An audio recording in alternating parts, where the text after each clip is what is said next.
નમસ્કાર મિત્રો, આ જોઈ રહ્યા છો અહીંયા ગાડી સ્લીપો થાય છે. આજે 15મી 16મી ગાડી સ્લીપ થઈ ગઈ છે. આ 16મી ગાડી થયેલી છે અત્યારે સુધીમાં. ઓઇલ નથી, આ કીચડ છે. આ કીચડમાં બધી સ્લીપો ખાલી થઈ રહેલી છે. આ ટોટલી આજે 13મી 14મી ગાડી થઈ રહેલી છે. આજે 14મી ગાડી છે. આપ જોઈ રહ્યા છો આવા મેં ભરૂચ. આ એટલી માટી છે. તારે ધીરે ચાલજો, બરાબર ધીરે ચાલો. આ 13મી ગાડી થઈ રહેલી છે. બધી ગાડીઓ સ્લીપ થઈ રહેલી છે. અત્યારે પણ આ છોકરા સાથે બચી ગયા છે આ લોકો.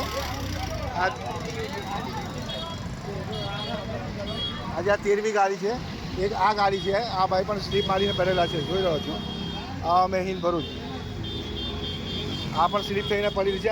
આજે આખા દિવસમાં 14 થી 15 ગાડી અહીંયા પડેલી છે. 14 થી 15 ગાડી અહીંયા. નગરપાલિકા કોઈ ધ્યાન છે નહીં. નગરપાલિકાવાળાએ કે કિચડ નાખેલું છે, એનાથી આ બધું થઈ રહેલું છે. આ અમે હિન્દ ભરૂચ. આ જોઈ રહ્યા છો, આ ભાઈને પણ આ નુકસાન થયું છે. આ ઘણું બધું આગેલું છે. વિડીયો બનાવીને નાખી દીધું.